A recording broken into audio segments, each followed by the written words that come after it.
Subscribe कीजिए हमारा channel crazy GK trick और लेटेस्ट वीडियो नोटिफिकेशन के लिए इस बेल आइकन को दबाएं। Hello friends, welcome to crazy GK trick. दोस्तों, करंट अफेयर की सीरीज को आगे बढ़ाते हुए आज के देखिए इस वीडियो में हम बात करेंगे जून मंथ के सभी इंपॉर्टेंट करंट अफेयर की। इस वीडियो में देखिए जून मंथ के हम 70 इंपॉर्टेंट करंट अफेयर को डिस्कस करेंगे। बहुत ही इंपॉर्टेंट वीडियो है। वीडियो देखने के बाद आप इस करंट अफेयर क्विज का practice crazy GK trick application पे कर सकते हैं। साथ ही करंट अफेयर और भी जीके की पीडीएफ आप क्रेजी जीके ट्रिक एप्लीकेशन से डाउनलोड कर पाएंगे। फ्रेंड्स, अगर आपको देखिए क्रेजी जीके ट्रिक का टेस्ट सीरीज ज्वाइन करना है, एसएससी, रेलवे, पीएससी एग्जाम, इन सभी की देखिए अगर आपको टेस्ट सीरीज ज्वाइन करना है तो इसके लिए आप देखिए एप्लीकेशन विजिट कर लीजिए क्रेजी जीके ट्रिक का। वहां पर देखिए आपको ऑप्शन मिल जाएगा ज्वाइन करने का। तो चलिए फ्रेंड्स, हम लेक्चर को स्टार्ट करते हैं। देखिए फ्रेंड्स, हमारा पहला क्वेश्चन है, लाजारस चकवेरा ने किस देश के 6वें राष्ट्रपति के रूप में पद ग्रहण किया है? तो लाजारस चकवेरा ने देखिए मलावी के 6वें राष्ट्रपति के रूप में हाल ही में पद ग्रहण किया है। मलावी जो देश है ये दक्षिण पूर्व अफ्रीका में स्थित एक लैंडलॉक देश है। लैंडलॉक का मतलब चारों ओर से देशों से घिरा हुआ है। तो मलावी के देखिए 6वें राष्ट्रपति के रूप में पद ग्रहण किया है लाजारस चकवेरा ने। देश भर में 14वां सांख्यिकी दिवस कब मनाया गया? तो देखिए फ्रेंड्स, ये दिवस जो है सांख्यिकी दिवस, ये इकोनॉमिक प्लानिंग और पॉलिसी मेकिंग में देखिए सांख्यिकी मतलब स्टैटिस्टिक्स के महत्व के बारे में जागरूकता पैदा करने के लिए मनाया जाता है सांख्यिकी दिवस। हाल ही में देखिए 29 जून को 14वां सांख्यिकी दिवस जो है देश में मनाया गया। 29 जून को ध्यान रखिएगा, ये दिवस जो है पीसी महालनोबिस की जयंती पर मनाया जाता है हर साल। तो सांख्यिकी दिवस देखिए 29 जून। हाल ही में मिशेल मार्टिन किस देश के नए प्रधानमंत्री बने हैं? तो देखिए आयरलैंड के देखिए नए प्रधानमंत्री बने हैं मिशेल मार्टिन। 2022 तक देखिए आयरलैंड के प्रधानमंत्री रहेंगे। ये आंसर यहाँ पर सही होगा। चलिए अगला क्वेश्चन लेते हैं। इनमें से किसे गांधी नोबेल शांति पुरस्कार 2020 से सम्मानित किए जाने की घोषणा की गई है? तो देखिए फ्रेंड्स, हाल ही में डॉक्टर कन्हैया त्रिपाठी को गांधी पीस फाउंडेशन नेपाल द्वारा दिया जाने वाला गांधी नोबेल शांति पुरस्कार 2020 से सम्मानित किए जाने की घोषणा की गई है। किन्हें? डॉक्टर कन्हैया त्रिपाठी को। उन्हें पुरस्कार जो है महात्मा गांधी और विश्व शांति पर किए गए उनके महत्वपूर्ण कार्य के लिए प्रदान किया गया है। डॉक्टर कन्हैया त्रिपाठी। 21 जून 2020 को संपूर्ण विश्व में कौन सा अंतर्राष्ट्रीय योग दिवस मनाया गया? तो देखिए संपूर्ण विश्व में योगाभ्यास से होने वाले फायदे के बारे में जागरूकता फैलाने के लिए अंतर्राष्ट्रीय योग दिवस जो है वो मनाया जाता है 21 जून को। पूरे विश्व में देखिए 6वां अंतर्राष्ट्रीय योग दिवस जो है हाल ही में मनाया गया। तो यहाँ पर देखिए बी आंसर सही होगा, 6वां अंतर्राष्ट्रीय योग दिवस मनाया गया। और देखिए इस बार की थीम क्या थी, ध्यान रखिएगा, स्वास्थ्य के लिए योग, घर पर योग, yoga for health, yoga at home, इस बार की थीम थी। वेरी वेरी इंपॉर्टेंट है। पहली बार देखिए यह दिवस जो है 21 जून 2015 को मनाया गया था। 2015 से देखिए लगातार हर साल ये दिवस जो है वो मनाया जा रहा है। तो ध्यान रखिएगा 21 जून को मनाया जाता है अंतर्राष्ट्रीय योग दिवस। नेक्स्ट देखिए, अंतर्राष्ट्रीय योग दिवस 2020 की थीम थी। तो क्या थीम थी? Yoga for health, yoga at home. A answer. हाल ही में इनमें से किसे संयुक्त राष्ट्र महासभा के 75वें सत्र के लिए अध्यक्ष नियुक्त किया गया? देखिए फ्रेंड्स, तुर्की के डिप्लोमेट है वोल्कन बोजकिर। इनको देखिए संयुक्त राष्ट्र महासभा मतलब यूएन जनरल असेंबली के 75वें सत्र का अध्यक्ष जो है वो नियुक्त किया गया है। सितंबर 2020 से देखिए अपना कार्यकाल जो है वो शुरू करेंगे। संयुक्त राष्ट्र महासभा जो है ये देखिए यूनाइटेड नेशन के 6 अंगों में से एक है। हाल ही में 75वें सत्र का अध्यक्ष किसे नियुक्त किया गया है? वोल्कन बोजकिर को। C answer. हाल ही में भारत जीपीएआई में एक संस्थापक सदस्य फाउंडिंग मेंबर के तौर पर शामिल हो गया। जीपीएआई का पूरा नाम है, यह भी इंपॉर्टेंट क्वेश्चन है फ्रेंड्स। देखिए जीपीएआई का पूरा नाम क्या है, ध्यान रखिएगा, global partnership on artificial intelligence. ठीक है, ये इसका पूरा नाम है। पहले देखिए हम एक टर्म समझ लेते हैं, आर्टिफिशियल इंटेलिजेंस क्या होता है। आर्टिफिशियल इंटेलिजेंस का मतलब होता है कि इंसान जैसी सोचने वाले या समझने वाले या डिसीजन लेने वाले मशीन को डेवलप करना, ऐसा रोबोट या मशीन का निर्माण करना जो इंसानों की तरह सोच सके और उनके मुताबिक निर्णय ले सके। इसी को क्या बोला जाता है? आर्टिफिशियल इंटेलिजेंस बोला जाता है। समझ में आया आपको? और देखिए हाल ही में भारत को जीपीएआई मतलब global partnership on artificial intelligence में एक संस्थापक सदस्य मतलब फाउंडिंग मेंबर के तौर पर शामिल किया गया है। अब जीपीएआई क्या है? ये एक अंतर्राष्ट्रीय पहल है जो आर्टिफिशियल इंटेलिजेंस के क्षेत्र में जिम्मेदारी पूर्ण विकास करने पर आधारित है। GPAI, okay. भारत को देखिए इसमें फाउंडिंग मेंबर बनाया गया, उससे क्या फायदा होगा? तो आर्टिफिशियल इंटेलिजेंस के क्षेत्र में जो भी विकास होगा, इस क्षेत्र में जो भी नई इंफॉर्मेशन निकलेगी, तो भारत भी देखिए उन सबसे कनेक्टेड रहेगा। तो भारत के लिए देखिए काफी इंपॉर्टेंट है कि GPAI में उसे फाउंडिंग मेंबर के तौर पर शामिल किया गया है। तो यहाँ पर ए आंसर जो होगा वो सही होगा, global partnership on artificial intelligence. हाल ही में कौन महासागर के सबसे गहरे बिंदु मेरियाना ट्रेंच तक पहुंचने वाली विश्व की पहली महिला बनी है? तो देखिए फ्रेंड्स, अमेरिकी स्पेस एजेंसी नासा की पूर्व एस्ट्रोनॉट है डॉक्टर कैथरीन डी सुलिवन। हाल ही में देखिए पृथ्वी के सबसे गहरे मेरियाना ट्रेंच में 7 मील नीचे चैलेंजर डीप को इन्होंने छुआ है। इस प्रकार देखिए महासागर के सबसे गहरे बिंदु मेरियाना ट्रेंच तक पहुंचने वाली विश्व की पहली महिला बनी है Kathryn D Sullivan. Okay, Mariana गर्त जो है, मेरियाना ट्रेंच जो है, ये देखिए पश्चिमी प्रशांत महासागर में मेरियाना द्वीप समूह से 200 किलोमीटर पूर्व में स्थित है। ध्यान रखिएगा किस महासागर में स्थित है, ये प्रशांत महासागर में स्थित है। ओके, साथ ही देखिए कैथरीन डी सुलिवन से रिलेटेड एक इंपॉर्टेंट पॉइंट भी ध्यान रखिएगा। 1984 में देखिए अंतरिक्ष में चलने वाली पहली अमेरिकी महिला भी बनी थी कौन? Kathryn D Sullivan. तो हाल ही में देखिए दूसरा रिकॉर्ड भी इनका बना है, महासागर के सबसे गहरे बिंदु मेरियाना ट्रेंच तक पहुंचने वाली विश्व की पहली महिला बनी है। चलिए अगला क्वेश्चन लेते हैं। मेरियाना ट्रेंच किस महासागर में स्थित है? देखिए किस महासागर में स्थित है? प्रशांत महासागर में स्थित है। प्रसिद्ध बॉलीवुड अभिनेता सुशांत सिंह राजपूत का निधन हो गया, उनकी पहली फिल्म थी। देखिए बहुत ही ज्यादा सुर्खियों में रहा अभी, प्रसिद्ध बॉलीवुड अभिनेता सुशांत सिंह राजपूत का निधन हो गया। उन्होंने देखिए बांद्रा स्थित अपने घर में आत्महत्या कर ली। उनकी अगर प्रमुख फिल्मों की बात करें तो उनकी फर्स्ट फिल्म थी कायपो 6। प्रमुख भूमिका में देखिए उनकी पहली फिल्म कौन सी थी? कायपो 6 थी। इसके अलावा देखिए महेंद्र सिंह धोनी की आत्मकथा MS Dhoni the untold story, PK, छिछोरे जैसी देखिए चर्चित फिल्में जो है उन्होंने बॉलीवुड में करी थी। तो प्रसिद्ध बॉलीवुड देखिए अभिनेता सुशांत सिंह राजपूत का निधन हो गया, उनकी पहली फिल्म कौन सी थी? कायपो 6। डी आंसर यहाँ पर सही होगा। विश्व रक्तदाता दिवस मनाया जाता है। तो देखिए हर साल 14 जून को विश्व रक्तदाता दिवस मनाया जाता है। ये दिवस जो है सुरक्षित रक्त की आवश्यकता के बारे में जागरूकता बढ़ाने और रक्तदाताओं को उनके रक्तदान हेतु सम्मान व्यक्त करने के लिए मनाया जाता है। तो ध्यान रखिएगा 14 जून को मनाया जाता है विश्व रक्तदाता दिवस। हाल ही में किस राज्य सरकार ने बाल श्रमिकों को शिक्षित करने के लिए बाल श्रमिक विद्या योजना की शुरुआत की है? तो देखिए 12 जून को अंतर्राष्ट्रीय बाल श्रम निषेध दिवस जो है वो मनाया जाता है। उसी अवसर पर उत्तर प्रदेश के मुख्यमंत्री ने राज्य में बाल श्रमिकों को शिक्षित करने के लिए बाल श्रमिक विद्या योजना की शुरुआत की है। इस योजना के तहत सरकार जो है लड़कों लड़कियों को मासिक वित्तीय सहायता जो है वो प्रदान करेगी। तो बाल श्रमिक विद्या योजना की शुरुआत किस राज्य सरकार ने करी है? उत्तर प्रदेश राज्य सरकार ने। इनमें से किसे वर्ष 2020 के प्रतिष्ठित विश्व खाद्य पुरस्कार वर्ल्ड फूड प्राइज प्रदान किए जाने की घोषणा की गई है? तो देखिए 2020 में विश्व खाद्य पुरस्कार जो है भारतीय मूल के अमेरिकी वैज्ञानिक हैं डॉक्टर रतन लाल, उन्हें प्रदान किए जाने की घोषणा की गई है। उन्हें यह पुरस्कार जो है सॉइल सेंट्रिक अप्रोच के द्वारा फूड प्रोडक्शन बढ़ाने के लिए प्रदान किया गया है। इस पुरस्कार की देखिए शुरुआत जो है 1986 में विश्व हरित क्रांति के जनक और नोबेल शांति पुरस्कार विजेता डॉक्टर नॉर्मन बोरलॉग के द्वारा की गई थी।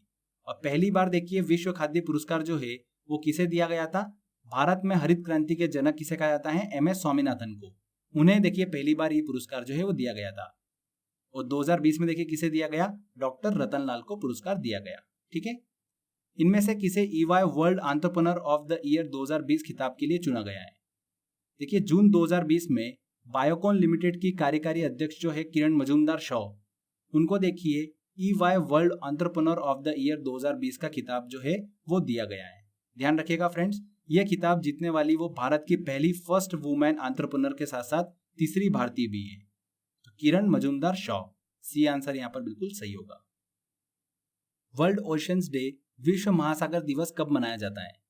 तो देखिए विश्व में महासागरों की महत्वपूर्ण भूमिका के प्रति लोगों को जागरूक करने के उद्देश्य से हर साल 8 जून को विश्व महासागर दिवस जो है वो मनाया जाता है। और देखिए 2020 में इसकी थीम क्या थी? एक सतत महासागर के लिए नवाचार, innovation for a sustainable oceans, इस बार की थीम थी। 8 जून को मनाया जाता है विश्व महासागर दिवस। इनमें से किस भारतीय को रिचर्ड डॉकिंस पुरस्कार 2020 प्रदान किए जाने की घोषणा की गई है? इंपॉर्टेंट क्वेश्चन है। देखिए भारत के प्रसिद्ध गीतकार और लेखक हैं जावेद अख्तर, उन्हें रिचर्ड डॉकिंस पुरस्कार 2020 प्रदान किए जाने की घोषणा की गई है। रिचर्ड डॉकिंस पुरस्कार जो है ये एक वार्षिक पुरस्कार है। तर्कसंगत और अपने खुले विचारों के लिए देखिए जावेद अख्तर को यह पुरस्कार जो है दिया गया है। यह पुरस्कार पाने वाले वो पहले भारतीय हैं, जावेद अख्तर। ठीक है, रिचर्ड डॉकिंस पुरस्कार 2020 किसे दिया गया? जावेद अख्तर को दिया गया। B answer. पूर्व मिस वर्ल्ड मानुषी छिल्लर किस वैश्विक कंपनी की भारत में नई ब्रांड एम्बेसडर बनी है? तो हाल ही में देखिए जून के महीने में जर्मन स्पोर्ट ब्रांड एडिडास की देखिए भारत में नई एम्बेसडर बनी है। कौन? मानुषी छिल्लर। वर्ष 2017 में देखिए इन्हें मिस वर्ल्ड जो है वो चुना गया था, मानुषी छिल्लर को। हाल ही में देखिए एडिडास की भारत में नई ब्रांड एम्बेसडर बनी है। ये आंसर। विश्व पर्यावरण दिवस मनाया जाता है। तो देखिए फ्रेंड्स, विश्व में पर्यावरण संरक्षण के लिए जागरूकता फैलाने के उद्देश्य से हर साल 5 जून को विश्व पर्यावरण दिवस जो है वो मनाया जाता है। और इस साल देखिए इसकी थीम क्या थी? जैव विविधता, बायोडायवर्सिटी इस बार की थीम थी। ओके, पहली बार देखिए विश्व पर्यावरण दिवस कब मनाया गया था? 1974 में मनाया गया था। विश्व पर्यावरण दिवस 2020 की थीम थी। तो देखिए इस साल की थीम क्या थी? ध्यान रखिएगा, बायोडायवर्सिटी, जैव विविधता। ये आंसर। हाल ही में वाजिद खान का निधन हो गया, वह थे। देखिए बॉलीवुड के प्रसिद्ध गायक और संगीतकार थे वाजिद खान। हाल ही में इनका निधन हो गया। उनके देखिए अपनी भाई के साथ में जोड़ी साजिद वाजिद जो है वो बहुत ज्यादा लोकप्रिय थी। तो वाजिद खान जो है वो देखिए कौन थे? गायक एवं संगीतकार थे। D answer. विश्व फुटबॉल की सर्वोच्च संस्था फीफा ने फीफा महिला विश्व कप 2023 की मेजबानी संयुक्त रूप से किसे प्रदान करने का निर्णय लिया है? तो फीफा ने देखिए हाल ही में फीफा महिला विश्व कप 2023 की मेजबानी जो है वो ऑस्ट्रेलिया और न्यूजीलैंड को संयुक्त रूप से प्रदान करने का निर्णय लिया है। किन्हें? ऑस्ट्रेलिया और न्यूजीलैंड को। C answer.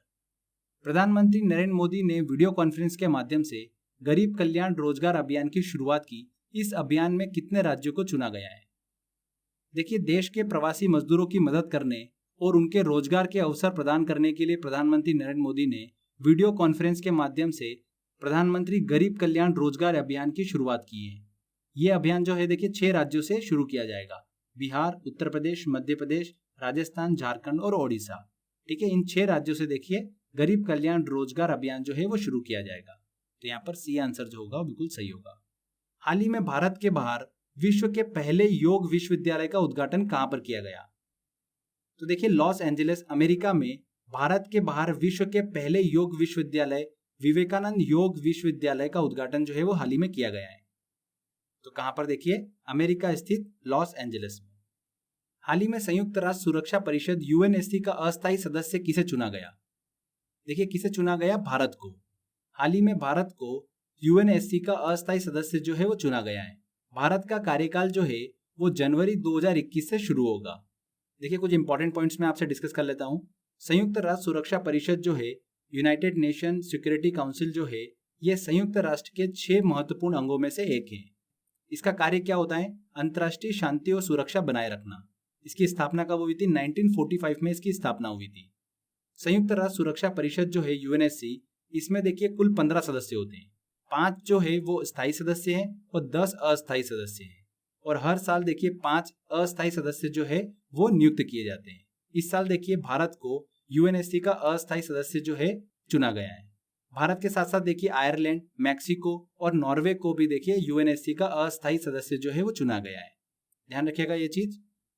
नेक्स्ट देखिए, भारत कौन सी बार यूएनएससी का अस्थायी सदस्य चुना गया? तो देखिए इससे पहले 7 बार भारत जो है यूएनएससी का अस्थायी सदस्य रहा है और 8वीं बार देखिए भारत को यूएनएससी का अस्थायी सदस्य जो है वो चुना गया है। D answer. संयुक्त राष्ट्र सुरक्षा परिषद यूएनएससी में कुल कितने सदस्य होते हैं? तो कुल देखिए कितने सदस्य होते हैं? 15 सदस्य होते हैं। 5 स्थायी सदस्य हैं और 10 अस्थायी सदस्य हैं। भारत में विकसित की जा रही पहली कोविड-19 वैक्सीन कोवैक्सीन के मानव क्लिनिकल परीक्षण के लिए DCGI drug controller general of India द्वारा अनुमति दे दी गई। ये किस भारतीय कंपनी के द्वारा विकसित की जा रही है?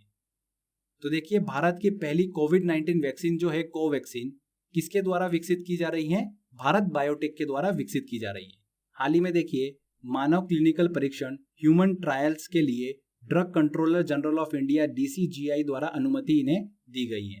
भारत बायोटेक जो है इस वैक्सीन को देखिए Indian council of medical research ICMR और national institute of virology NIV के सहयोग से विकसित कर रहा है। तो बहुत ज्यादा सुर्खियों में देखिए ये कोवैक्सीन। ध्यान रखिएगा, इंपॉर्टेंट क्वेश्चन है ये। भारत बायोटेक के द्वारा विकसित की जा रही है। ये आंसर। नेक्स्ट देखिए, खोलंगछू जल विद्युत परियोजना का संबंध है। खोलंगछू जल विद्युत परियोजना का संबंध देखिए किससे है? भारत और भूटान से। हाल ही में भारत और भूटान ने 600 मेगावाट क्षमता वाले कोलंगछू जल विद्युत परियोजना हेतु एक समझौते पर हस्ताक्षर किए। यह भारत और भूटान के बीच देखिए पहला इंटरप्राइज प्रोजेक्ट है। 2025 तक देखिए इस प्रोजेक्ट को कंप्लीट करने का लक्ष्य लिया गया है। कोलंगछू जल विद्युत परियोजना का संबंध किससे है? भारत और भूटान से। B answer. भारतीय रेलवे ने पहली बार डबल स्टैक कंटेनर ट्रेन का सफलतापूर्वक संचालन कर विश्व रिकॉर्ड बनाया। इसका संचालन किस राज्य के 2 स्टेशनों के बीच किया गया? यह भी वेरी वेरी इंपॉर्टेंट क्वेश्चन है। भारतीय रेलवे ने देखिए एक महत्वपूर्ण उपलब्धि हाल ही के दिनों में हासिल की। डबल स्टैक कंटेनर ट्रेन का सफलतापूर्वक संचालन कर विश्व रिकॉर्ड जो है वो स्थापित किया है। इससे देखिए फायदा क्या होगा? रेलवे को माल ढुलाई में देखिए काफी ज्यादा फायदा मिलेगा।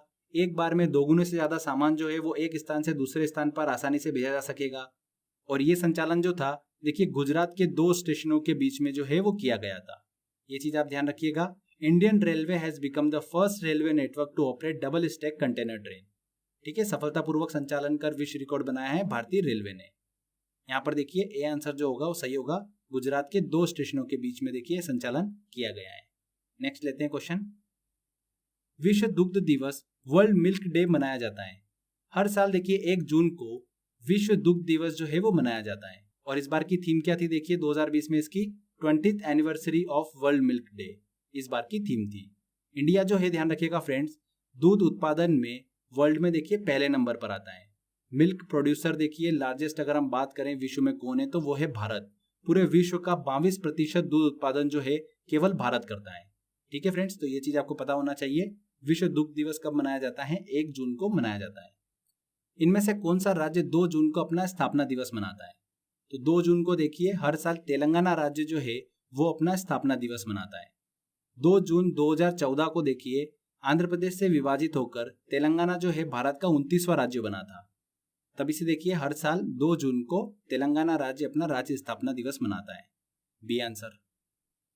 हाल ही में भारत और ऑस्ट्रेलिया के बीच पहला वर्चुअल शिखर सम्मेलन आयोजित किया गया, जिसमें ऑस्ट्रेलिया ने एनएसजी की सदस्यता के लिए भारत का समर्थन किया। एनएसजी की स्थापना हुई थी। तो देखिए फ्रेंड्स, हाल ही के दिनों में अभी भारत और ऑस्ट्रेलिया के बीच में पहला वर्चुअल शिखर सम्मेलन जो है वो आयोजित किया गया, जिसमें ऑस्ट्रेलिया ने एनएसजी की सदस्यता के लिए भारत का समर्थन किया है। एनएसजी का देखिए फुल फॉर्म क्या होता है? Nuclear suppliers group. परमाणु प्रसार को रोकने के उद्देश्य से इस ग्रुप की देखिए स्थापना की गई। मतलब जो देश परमाणु शक्ति नहीं है उन्हें बनने से रोकना इस ग्रुप का मुख्य उद्देश्य है। वर्तमान में देखिए इसमें 48 देश हैं। इसकी स्थापना कब हुई थी? 1974 में इस ग्रुप की स्थापना हुई थी। भारत जो है देखिए 2008 से इस ग्रुप की सदस्यता पाने के लिए कोशिश कर रहा है। हाल ही में देखिए ऑस्ट्रेलिया ने एनएसजी की सदस्यता के लिए भारत का समर्थन किया है। तो ध्यान रखिएगा इसकी स्थापना कब हुई थी? 1974 में इसकी स्थापना हुई थी। आरबीआई ने पीआईडीएफ पेमेंट इंफ्रास्ट्रक्चर डेवलपमेंट फंड बनाने की घोषणा की। इसका उद्देश्य है देखिए देश भर में डिजिटल पेमेंट को बढ़ावा देने के उद्देश्य से भारतीय रिजर्व बैंक आरबीआई ने पीआईडीएफ पेमेंट इंफ्रास्ट्रक्चर डेवलपमेंट फंड की स्थापना की है। ये पूरा फंड जो है 500 करोड़ का होगा। इसमें 250 करोड़ जो होगा वो देखिए आरबीआई लगाएगा और 250 करोड़ जो होगा वो बैंक और कार्ड नेटवर्क लगाएंगे। इसका उद्देश्य क्या है? देखिए इस फंड को बनाने का point of sale POS machine को प्रोत्साहित करना। आपने देखा होगा नॉर्मली देखिए डिजिटल ट्रांजैक्शन जो है वो पीओएस मशीन के द्वारा जो है वो किया जाता है। देश भर के देखिए छोटे व्यापारियों को डिजिटल पेमेंट एक्सेप्ट करने हेतु सक्षम बनाना इस फंड का देखिए बनाने का मुख्य उद्देश्य है। तो पीआईडीएफ बनाने की घोषणा करी है। इसका उद्देश्य क्या है? पीओएस मशीन को प्रोत्साहित करना। B answer. विश्व आर्थिक मंच वर्ल्ड इकोनॉमिक फोरम द्वारा जारी EPI index 2020 environment performance index में भारत की रैंक है। तो हाल ही में देखिए वर्ल्ड इकोनॉमिक फोरम ने ईपीआई इंडेक्स 2020 जारी किया है, जिसमें भारत की रैंक जो है वो क्या है? 168, 168वीं रैंक है भारत की। भारत की वायु गुणवत्ता, स्वच्छता, वेस्ट मैनेजमेंट को ध्यान में रखते हुए ईपीआई इंडेक्स 2020 में 168वां स्थान भारत को दिया गया है। 180 देशों की सूची में देखिए भारत को 168वां स्थान दिया गया है। पहले स्थान पर देखिए कौन है? डेनमार्क है। ध्यान रखिएगा इस चीज को। ईपीआई इंडेक्स 2020 में कौन सा देश पहले स्थान पर है? पहले स्थान पर देखिए कौन सा देश है? डेनमार्क है। ये आंसर। हाल ही में इनमें से किसे उत्तराखंड की ग्रीष्मकालीन समर कैपिटल बनाया गया? किसे बनाया गया? देखिए इंपॉर्टेंट क्वेश्चन है ये। गैरसैंण को। ये आंसर सही होगा। गैरसैंण को देखिए उत्तराखंड की ग्रीष्मकालीन समर कैपिटल जो है हाल ही में बनाया गया है। भारत के देखिए उत्तराखंड राज्य के चमोली जिले में स्थित एक शहर है गैरसैंण, जिसे समर कैपिटल बनाया गया। वंदे उत्कल जननी को उड़ीसा सरकार ने राज्य गान का दर्जा दिया। यह गान किसके द्वारा लिखा गया है? तो देखिए ये गान जो है वो किसके द्वारा लिखा गया है? लक्ष्मीकांत महापात्रा के द्वारा लिखा गया है। हाल ही में वंदे उत्कल जननी को उड़ीसा सरकार ने राज्य गान का दर्जा दिया है। D answer. World university ranking 2021 में किस यूनिवर्सिटी ने पहला स्थान प्राप्त किया है? तो मैसाचुसेट इंस्टीट्यूट फॉर टेक्नोलॉजी कहाँ पर स्थित? देखिए यूएसए में स्थित है। उसने लगातार 9वीं बार पहला स्थान जो है वो प्राप्त किया है। इस लिस्ट में देखिए भारत का आईआईटी बॉम्बे जो है वो शीर्ष पर रहा है, जिसे 172वां स्थान जो है वो दिया गया है। भारत की तरफ से देखिए आईआईटी बॉम्बे जो है वो 172वें स्थान पर रहा है। ठीक है, यहाँ पर ए आंसर सही होगा। मैसाचुसेट इंस्टीट्यूट फॉर टेक्नोलॉजी जो है वो पहले स्थान पर रहा है। पूर्वी लद्दाख के किस क्षेत्र में 15 जून को भारतीय सेना और चीनी सेना के बीच में हिंसक संघर्ष देखने को मिला? तो देखिए हाल ही में 15 जून को पूर्वी लद्दाख के गलवान घाटी क्षेत्र में भारतीय सेना और चीनी सेना के बीच हिंसक झड़प जो है वो देखने को मिली, जिसमें भारतीय सेना के 20 जवान जो है वो शहीद हो गए और चीनी सेना को भी देखिए काफी नुकसान हुआ। काफी टाइम से देखिए एलएसी पर लाइन ऑफ एक्चुअल कंट्रोल जो है वहां पर देखिए तनावपूर्ण स्थिति बनी हुई है। तो ये तनावपूर्ण स्थिति क्यों बनी, मैटर क्या चल रहा है, इस पे मैंने एक डेडिकेटेड वीडियो बना रखा है। अगर आपको वीडियो देखना है तो डिस्क्रिप्शन बॉक्स में मैंने लिंक दे रखा है, आप वहां से वो वीडियो देख सकते हैं। भारत चीन सीमा विवाद जो है वो हमने अच्छे से पहले डिस्कस कर रखा है। ठीक है, तो यहाँ पर ए आंसर सही होगा। गलवान घाटी में देखिए भारतीय सेना और चीनी सेना के बीच में हिंसक झड़प जो है वो देखने को मिली है। A answer. कुशीनगर हवाई अड्डे को अंतर्राष्ट्रीय हवाई अड्डा घोषित किया गया, भारत के किस राज्य में स्थित है?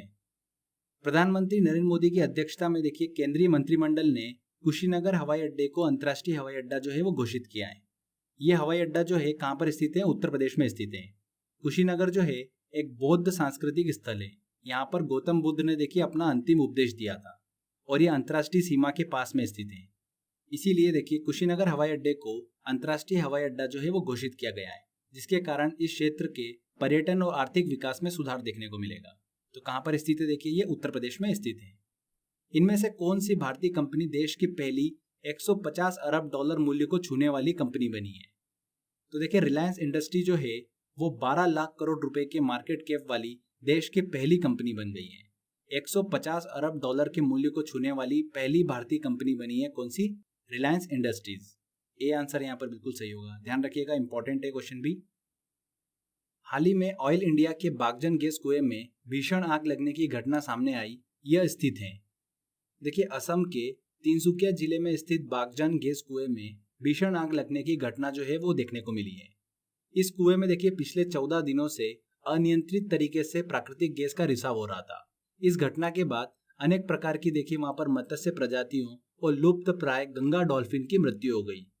तो प्राकृतिक गैस के रिसाव के चलते देखिए बागजन गैस कुएं में भीषण आग लगने की घटना जो है वो देखने को मिली। कहाँ पर स्थित है? ये असम के तिनसुकिया में स्थित है। ठीक है फ्रेंड्स, प्राकृतिक गैस जो है ये सबसे शुद्ध जीवाश्म ईंधन है जो मुख्यतः मीथेन से बनती है और इसका उपयोग कहाँ होता है? खाना पकाने में, वाहनों के ईंधन में, यहाँ पर इनका उपयोग होता है। ठीक है, तो कहाँ पर स्थित है? देखिए ये बागजन गैस कुआं तिनसुकिया असम में स्थित है। A answer. असम के तिनसुकिया जिले में ऑयल इंडिया लिमिटेड के बागजन गैस कुएं में किस गैस के रिसाव के कारण विस्फोट हो गया? तो किस गैस के रिसाव के कारण? प्राकृतिक गैस के रिसाव के कारण विस्फोट हो गया। C answer. हाल ही में विश्व व्यापार संगठन में भारत के एम्बेसडर और स्थायी प्रतिनिधि के रूप में किसे नियुक्त किया गया? तो ब्रजेंद्र नवनीत को 3 साल की अवधि के लिए देखिए विश्व व्यापार संगठन WTO वर्ल्ड ट्रेड ऑर्गेनाइजेशन में भारत के राजदूत और स्थायी प्रतिनिधि के रूप में नियुक्त किया गया है, ब्रजेंद्र नवनीत को। ए आंसर। हाल ही में भारत का विदेशी मुद्रा भंडार फॉरेन रिजर्व जो है वो 500 बिलियन डॉलर के पार पहुंच गया। विदेशी मुद्रा भंडार वाले देशों में भारत का स्थान है। तो वर्तमान में देखिए फॉरेन रिजर्व के मामले में भारत का स्थान कौन सा है? 5वां स्थान है। और पहले स्थान पर देखिए कौन है? चाइना है। चाइना के पास जो फॉरेन रिजर्व है वो कितना है? 3400 बिलियन डॉलर से ज्यादा है।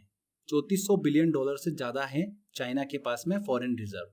और भारत के पास देखिए फॉरेन रिजर्व कितना है? 500 बिलियन डॉलर है। 500 बिलियन डॉलर के पार भारत के पास में फॉरेन रिजर्व है। ठीक है, विश्व में 5वें स्थान पर आता है।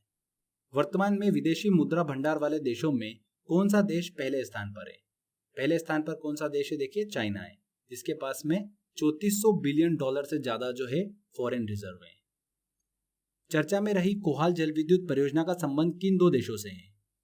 तो देखिए किन दो देशों से है, चाइना और पाकिस्तान से है।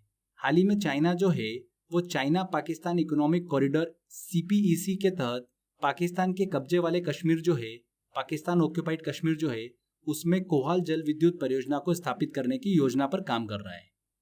चीन द्वारा इस परियोजना को झेलम नदी पर निर्मित जो है वो किया जाएगा। भारत जो है इस परियोजना का देखिए काफी ज्यादा विरोध कर रहा है। तो कोहाल जल विद्युत परियोजना जो है हाल ही के दिनों सुर्खियों में रही थी, तो ध्यान रखिएगा चाइना और पाकिस्तान से संबंधित है कोहाल जल विद्युत परियोजना। डरबुक शोक दौलतबेग ओल्डी रोड हाल ही के दिनों सुर्खियों में रही। यह रोड किस राज्य या केंद्र शासित प्रदेश में स्थित है? डरबुक शोक दौलतबेग ओल्डी रोड के बारे में देखिए पहले भी मैं आपको बता चुका हूँ। लद्दाख में स्थित है डरबुक शोक दौलतबेग ओल्डी रोड। इसका निर्माण कार्य जो है लगभग 2 दशकों के बाद में 2020 तक देखिए पूरे होने की संभावना है। इस रोड को देखिए सेना के बीच जो है किस नाम से जाना जाता है? सब सेक्टर नॉर्थ, ठीक है, SSN के नाम से सेना में इसे जाना जाता है। इस रोड के बनने से देखिए भारत की LAC पर स्थिति जो है वो मजबूत होगी। चाइना और भारत के बीच जो बॉर्डर है, लाइन ऑफ एक्चुअल कंट्रोल, वहां पर देखिए भारत की स्थिति जो है वो मजबूत होगी। इसी कारण चीन जो है वो इसका विरोध कर रहा है और घुसपैठ करने की कब से कोशिश कर रहा है। ये सड़क जो है लेह को कारकोरम दर्रे से कनेक्ट करती है। चीन के देखिए शिनजियांग प्रांत से लद्दाख को अलग करती है डरबुक शोक दौलतबेग ओल्डी रोड, ठीक है। कहाँ पर स्थित है? देखिए ये पूर्वी लद्दाख में स्थित है।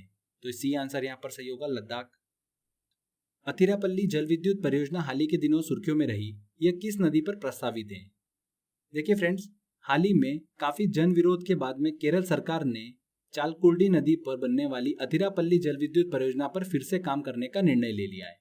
जुलाई 2007 में देखिए केंद्रीय पर्यावरण एवं वन मंत्रालय ने इस परियोजना को मंजूरी प्रदान की थी और 2010 में देखिए विशेषज्ञों और पर्यावरणविदों की ओर से जोरदार विरोध के बाद इस परियोजना पर काम जो है वो रुक गया था, क्योंकि इस परियोजना से काफी वन भूमि का नुकसान होना था। इस कारण से इस परियोजना को रोक दिया गया था। तो 2010 से देखिए इस परियोजना पर काम रुका हुआ था। हाल ही में देखिए केरल सरकार ने चालकुडी नदी पर बनने वाली अथिरापल्ली जल विद्युत परियोजना पर फिर से काम करने का निर्णय ले लिया है। तो किस नदी पर प्रस्तावित है? देखिए ये चालकुडी नदी पर प्रस्तावित है, सी आंसर। चालकुडी नदी जो है केरल की चौथी सबसे लंबी नदी है, ठीक है, ये चीज ध्यान रखिएगा आप।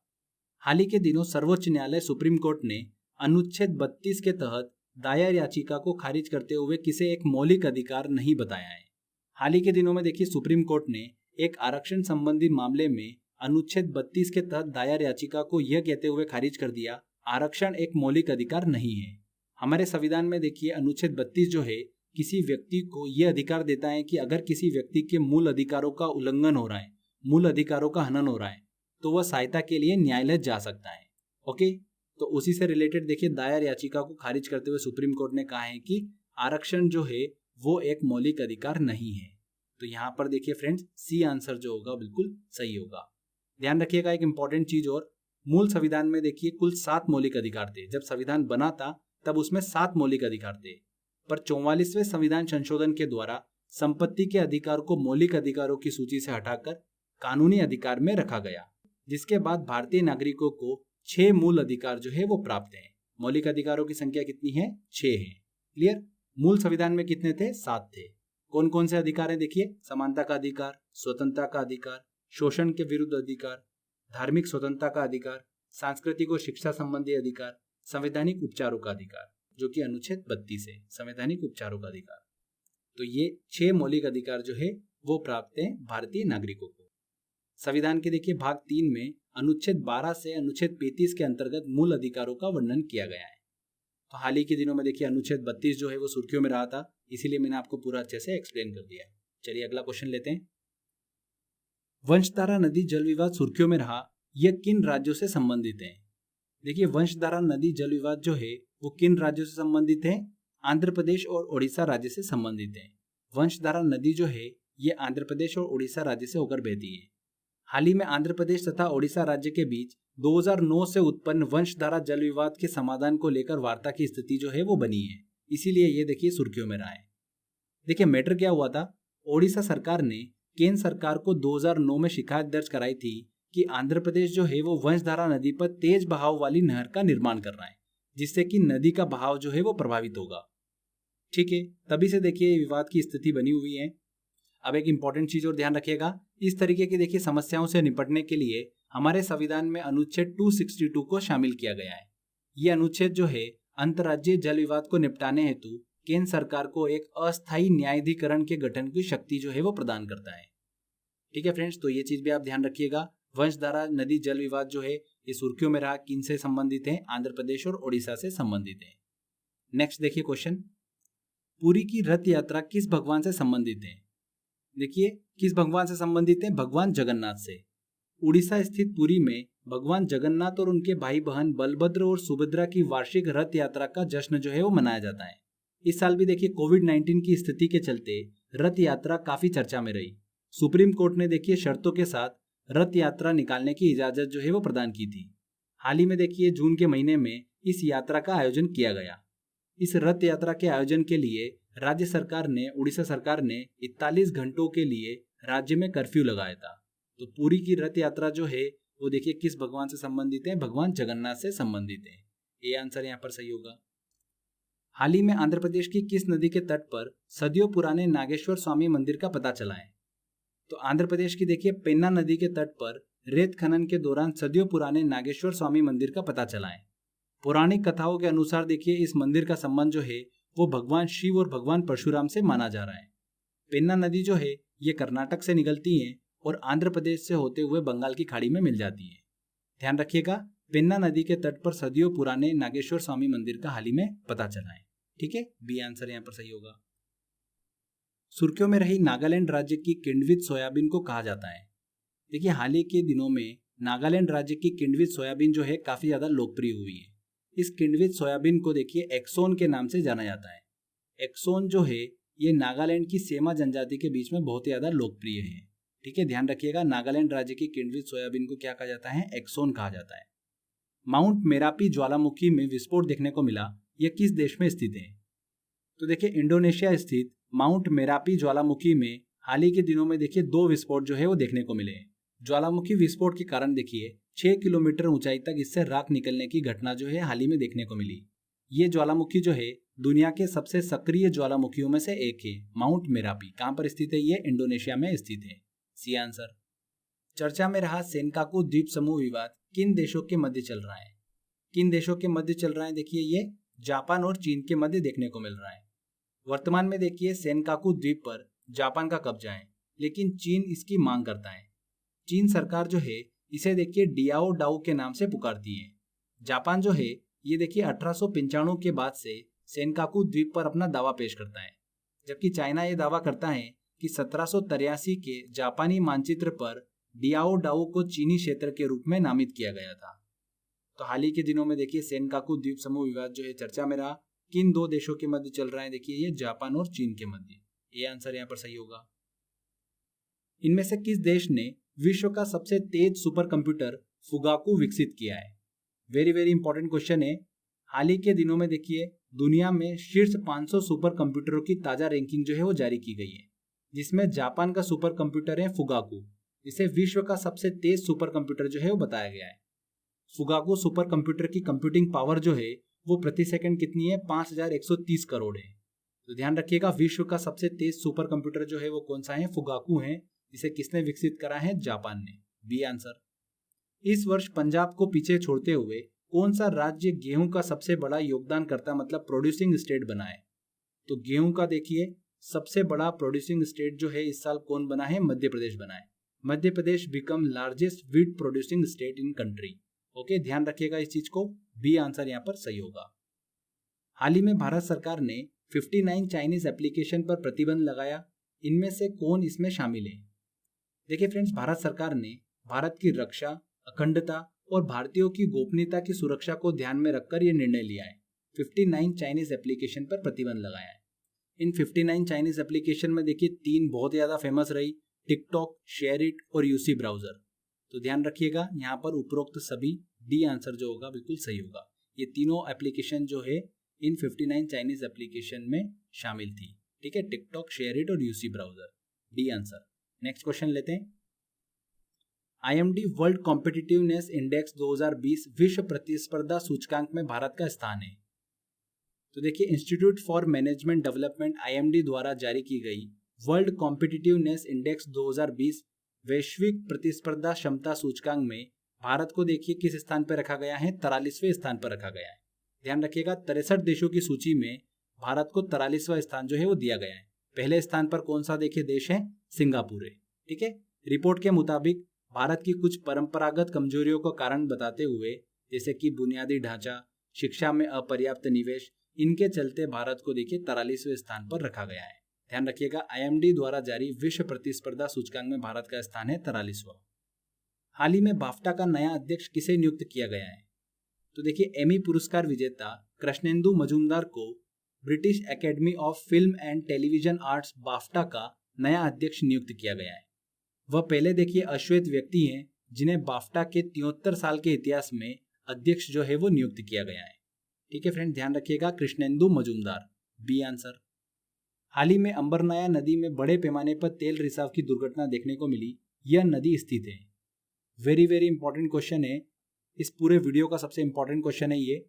रूस के आर्कटिक क्षेत्र में स्थित देखिए अंबरनाया नदी में बड़े पैमाने पर तेल रिसाव की दुर्घटना हाल ही में देखने को मिली है, जिसके बाद रूसी राष्ट्रपति द्वारा आपातकाल की घोषणा भी की गई थी। लगभग 20,000 टन डीजल जो है वो नदी में बह गया। ये नदी जो है पर्यावरणीय दृष्टि से बहुत ही ज्यादा संवेदनशील क्षेत्र में बहने वाली एक नदी है। कौन सी नदी? अंबरनाया नदी। ये दुर्घटना जो है आधुनिक रूसी इतिहास की दूसरी सबसे बड़ी तेल रिसाव घटना है। इससे पहले देखिए 1994 में रूस में कच्चे तेल का रिसाव की घटना जो है वो घटी थी, जो कि कई महीनों तक चली थी। उसके बाद देखिए दूसरी सबसे बड़ी घटना है ये वाली, जो हाल ही के दिनों में घटी है। अब देखिए बात करते हैं कि तेल रिसाव कैसे हुआ। तो इसके लिए आपको एक टर्म पता होना चाहिए जो कि है परमाफ्रॉस्ट। परमाफ्रॉस्ट क्या होता है? ऐसे स्थान को कहते हैं जो कि कम से कम लगातार 2 वर्षों से जमा हुआ हो। तो देखिए आर्कटिक क्षेत्र में जो परमाफ्रॉस्ट था, जहां पर 30 वर्षों से ईंधन टैंक जिस पर रखा हुआ था, वो देखिए इलेक्ट्रिक पोल के गिरने के कारण पिघलने लगा, जिसके कारण तेल रिसाव की दुर्घटना जो है वो देखने को मिली है। तो समझ में आया आपको किस तरीके से देखिए दुर्घटना घटी है। ध्यान रखिएगा, वेरी वेरी इंपॉर्टेंट क्वेश्चन है। घुमा फिरा के देखिए क्वेश्चन आपसे कुछ भी पूछा जा सकता है। कहाँ पर स्थित है ये नदी? रूस में स्थित है। हाल ही में रूस की किस नदी में तेल रिसाव की दुर्घटना देखने को मिली है? तो देखिए घुमा फिरा के कैसे भी क्वेश्चन पूछ सकते हैं। ध्यान रखिएगा अंबरनाया नदी में देखिए तेल रिसाव की दुर्घटना जो है वो देखने को मिली है, डी आंसर। अंतरिक्ष यात्रियों को अंतरिक्ष में भेजने वाली पहली निजी अंतरिक्ष कंपनी कौन सी है? देखिए एलन मस्क की कंपनी है स्पेस एक्स। उसके द्वारा हाल ही में नासा के 2 अंतरिक्ष यात्रियों को अंतर्राष्ट्रीय स्पेस स्टेशन पे भेजा गया है। यह पहली बार हुआ है जब किसी निजी कंपनी ने अंतरिक्ष यात्रियों को अंतरिक्ष में भेजा है। तो ध्यान रखिएगा अंतरिक्ष यात्रियों को अंतरिक्ष में भेजने वाली पहली निजी अंतरिक्ष कंपनी कौन सी है? स्पेस एक्स है, बी आंसर। ध्यान रखिएगा स्पेस एक्स के फाउंडर कौन है? एलन मस्क हैं। ये चीज भी आपको पता होना चाहिए। हाल ही में प्रधानमंत्री ने चैंपियंस प्लेटफॉर्म लॉन्च किया, जिसका संबंध है। तो देखिए प्रधानमंत्री नरेंद्र मोदी ने चैंपियंस प्लेटफॉर्म को लॉन्च किया है। इसका उद्देश्य क्या है? MSME micro small and medium enterprise sector की सभी समस्याओं का समाधान करना और इस सेक्टर में देखिए सहायता करना, इस चैंपियंस प्लेटफॉर्म का मुख्य उद्देश्य है। तो सूक्ष्म, लघु और मध्यम उद्योगों से संबंधित है चैंपियंस प्लेटफॉर्म, डी आंसर। हाल ही में अरब सागर में इनमें से किस चक्रवात का प्रभाव देखने को मिला है? किस चक्रवात का प्रभाव देखने को मिला है? देखिए चक्रवात निसर्ग का। चक्रवात निसर्ग से रिलेटेड मैंने एक डेडिकेटेड वीडियो बना रखा है। अगर आपको अच्छे से समझना है तो वो वीडियो देख सकते हो, डिस्क्रिप्शन बॉक्स में मैंने लिंक दे रखा है। चूंकि देखिए ये जून मंथ में घटी घटना है, तो इससे रिलेटेड एक बार देखिए सारे क्वेश्चंस भी हम जल्दी से रिवाइज कर लेते हैं। तो किस चक्रवात का प्रभाव देखिए अरब सागर में देखने को मिला? चक्रवात निसर्ग का। IMD इंडिया मेट्रोलॉजिकल डिपार्टमेंट ने निसर्ग चक्रवात को किस श्रेणी या स्टेज का चक्रवात बताया है? तो देखिए निसर्ग चक्रवात जो था ये देखिए सीवियर साइक्लोनिक स्टॉर्म था। इसमें विंड की स्पीड कितनी थी? देखिए 120 किलोमीटर पर आवर थी। ठीक है, तो बी आंसर। निसर्ग चक्रवात का प्रभाव भारत के पश्चिमी तट पर देखने को मिला। इस चक्रवात का नाम किस देश के द्वारा दिया गया? तो निसर्ग चक्रवात का नाम जो है वो किस देश के द्वारा दिया गया? बांग्लादेश के द्वारा दिया गया, बी आंसर। तो फ्रेंड्स यहाँ पर देखिए हमारे जून मंथ के सभी इंपॉर्टेंट करंट अफेयर कंप्लीट होते हैं। आई होप आपने वीडियो को ध्यान से देखा होगा। अगर आपको देखिए इस करंट अफेयर का PDF डाउनलोड करना है तो क्रेजी जीके ट्रिक का एप्लीकेशन डाउनलोड कर लीजिए, वहां पर आपको ऑप्शन मिल जाएगा। तो फ्रेंड्स आज के बस इस वीडियो में इतना ही था। अगर आपको वीडियो अच्छा लगा है तो प्लीज वीडियो को लाइक करिए, शेयर करिए और कमेंट करके जरूर बताइएगा कि वीडियो कैसा लगा। अगर आपने अभी तक चैनल को सब्सक्राइब नहीं कराएं तो सब्सक्राइब भी कर लीजिए, क्योंकि इस तरीके के बेनिफिशियल वीडियो जब भी मैं अपलोड करूंगा आपको उसका बेनिफिट मिलता रहेगा। तो फ्रेंड्स, मिलते हैं अगले वीडियो में। जय हिंद, जय भारत।